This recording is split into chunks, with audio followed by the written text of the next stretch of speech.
organic, unpredictable, unknown, lovely, beautiful, a sense of fulfillment. This is part of the pleasures of life and not the chores of life.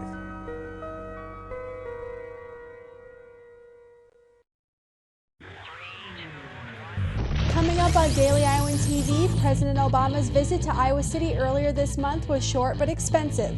Find out how much money the university paid to host the event. And find out what local schools are doing to increase high school students' ACT scores. And in sports, see what head coach Kirk Ferentz had to say at his weekly press conference this afternoon. That's all coming your way next. Daily Iowan TV starts now. I'm Tom Brokaw. For more than 100 years now, the University of Iowa community has been waking up to the Daily Iowan. Today, it's the largest newsroom in eastern Iowa. And now you can see the news every night on Daily Iowan TV and get it anytime worldwide at dailyiowan.com.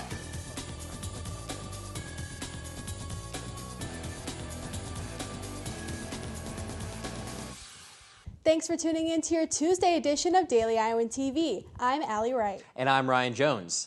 President Obama's visit to the University of Iowa campus earlier this month cost the university about $55,000, and nearly half of that will not be reimbursed. The university spent more than $18,000 on labor for the event on the Pentecrest, more than $2,000 on catering, and more than $2,000 on materials.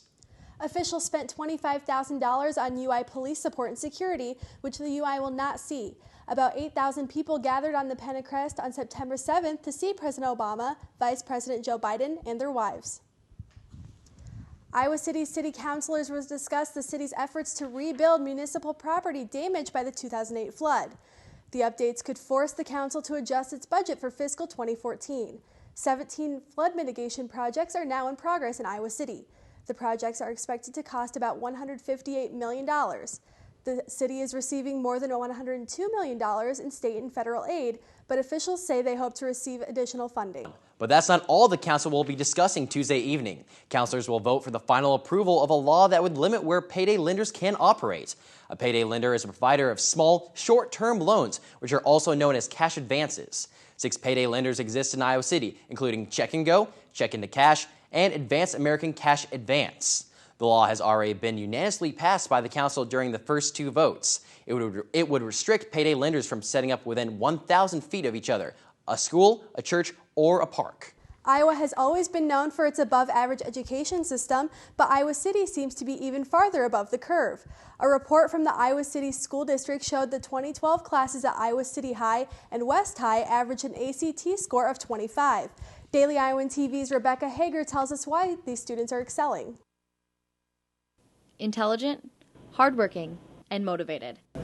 These are just a few of the words Iowa City principals use to describe their students. Most of our kids come to school very understanding and very knowledgeable about the importance of doing well in school and what that means to their life after high school. ACT scores are one of the measures that reflect the Iowa City students' discipline in academics. Last year, City High's graduating class boasted an average ACT score of 24.7. City West's class of 2012 averaged 25.8. This is the highest the average score has been in 26 years. Students attribute their success to both work at home and in the classroom. But a lot of what we learn helps us to, do well in ACT, but then studying outside of school was what really helped me, I thought. The state of Iowa as a whole, on the other hand, had an average of 22.1, a significantly lower score than Iowa City schools, yet a higher score than the national average of 21.1. Great test scores don't come without hard work. During the day, you can find over 50% of City West students in AP classrooms like this one. And at City High, students are taking over 800 AP classes. And I believe that by challenging themselves with high-level academic classes, they become very well prepared. And this standard of excellence is nothing new.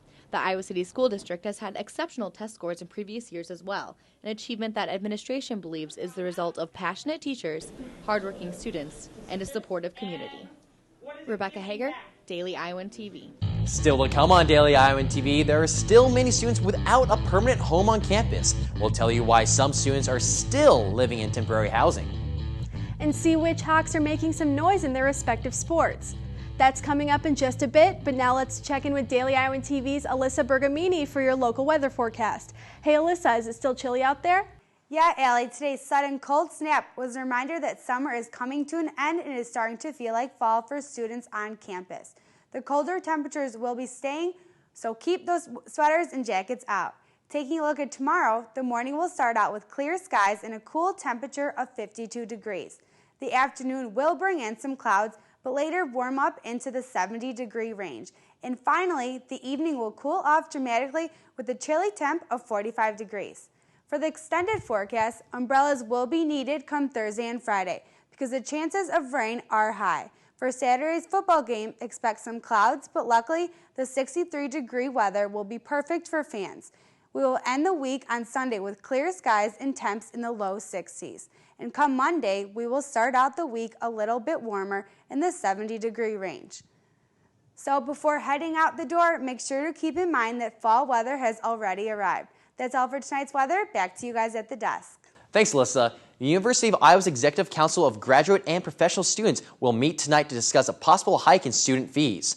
If approved, students would be required to pay an additional $20 to bring in more resources. This would include creating a new job at the Pomegranates Career Center to aid graduate students in finding jobs that are not faculty related. Officials from the council say that they are in favor of this hike. An Iowa City bus driver has been charged with fleeing the scene of an accident after he allegedly caused a crash with a motorcycle. Police say Jamar Collins, who was driving a City of Iowa City transit bus at the time of the accident, did not stop at the stop sign and cut off the driver of the motorcycle while turning onto Court Street. The driver of the motorcycle was injured in the crash. Collins witnessed the crash but drove away without contacting police or supervisors at Iowa City Transit, the report said. Collins is scheduled to appear in court on Tuesday. And more than 600 workers in Iowa, Kansas, and Florida will lose their jobs at Siemens Energy Incorporated because Congress has not renewed a tax credit for wind energy. Officials from the Wind Energy Equipment Manufacturing Company say that just over 400 of the laid-off workers work in the plant in Fort Madison, Iowa. An increase in natural gas-fueled plants and a tough wind energy market is to blame for Congress's lack of action. The company has installed 3,900 wind energy turbines across the country. They provide enough energy to support nearly 2 million households. Students are already well into their first semester of college, but many freshmen are still without a room of their own due to an extremely high demand for university housing. Daily Iowan reporter Whitney Blakemore has the story. For many freshmen, their dorm room becomes their home away from home. But for students like Elise Brown, her living space is only temporary. Well, at first we had 8 total, and one decided she wanted to leave before classes started, and she moved out, she transferred, and another one moved down the hall with a friend of hers, so we have 6 total now. Elise applied for housing late last year, forcing her to be placed in expanded housing until a permanent spot opens up. I mean, it's not like the ideal situation with a bunch of girls in one room. It's kind of like real world. The university accepts more than they have room for, assuming that some will choose not to go to Iowa or live in the residence halls. But all they can do is predict. Well, our goal is not to have people in temporary housing. We are what we call expanded housing. Our goal is not to have those students in it. Unfortunately, we don't know the number of students that we're going to have apply until after the application process is over. The university is working to eliminate expanded housing by building a new dorm and hopes to get everyone into a permanent home as soon as possible. It'll be nice to get out, for sure. Whitney Blakemore, Daily Iowan TV. The new residence hall should be completed by 2015 and is expected to house more than 500 students. And now let's take a look at what is happening around the world. U.S. District Judge Susan Bolton ruled Tuesday that Arizona police can start enforcing a controversial part of the immigration law. The law states police are allowed to question a person's citizenship if officers suspect that they are in the country illegally. Arizona's immigration law passed in 2010. And fewer soldiers will patrol Afghanistan after NATO's decision to restrict operations with Afghan forces. This action is meant to lessen the threat of insider attacks. Until this decision, the U.S.-led coalition troops conducted operations with small units of the Afghan forces. American troops are now required to carry loaded weapons at all times while they're in Afghanistan, even on their own bases. Classes at Louisiana State University resumed Tuesday after a bomb threat forced evacuations on campus. University spokesman said LSU police are looking into who called in the threat. College campuses in Ohio, North Dakota, and Texas were evacuated September 14th after bomb threats. Authorities say that they are investigating a possible connection between the threats. And now Daily Iowan TV's Annie Constable is here for your look at Hawkeye sports. Hello, and once again, welcome back to the Daily Iowan TV Sports Studio. Today, we'll get to some impressive outings from both the men's and women's golf teams, as well as fill you in on one Hawkeye taking home individual honors for the second week straight. But we start, of course, with head coach Kirk Ferentz's weekly press conference.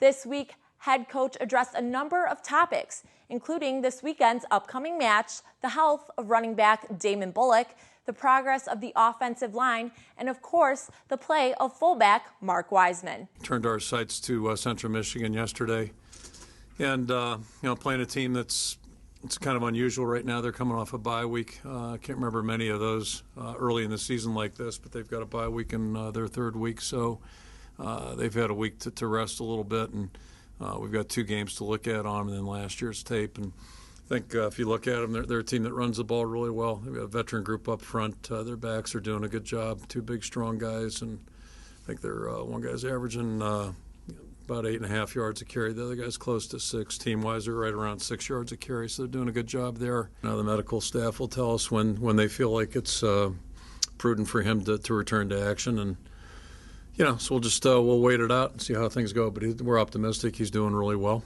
He's got a great attitude, but we're not going to put him on the field until it's more than safe. We grew a little bit on Saturday, so that's encouraging. And there's still a lot of work to be done. It's like our team.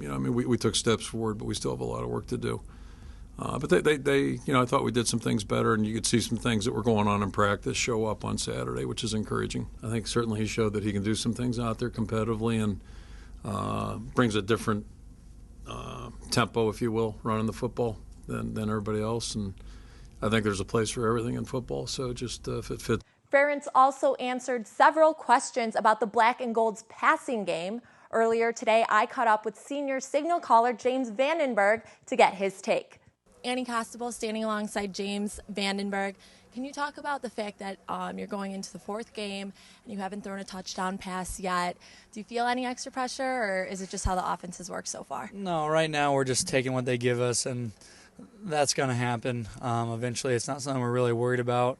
We're worried about getting in the end zone more, and if that includes passing touchdowns, then so be it. But at the end of the year, if we're 11-1 and I have 0 touchdown passes, I don't think you're going to see any frowns on our faces. Both the men's and women's golf teams are in action this week as well, and 2 individuals have turned in some impressive performances.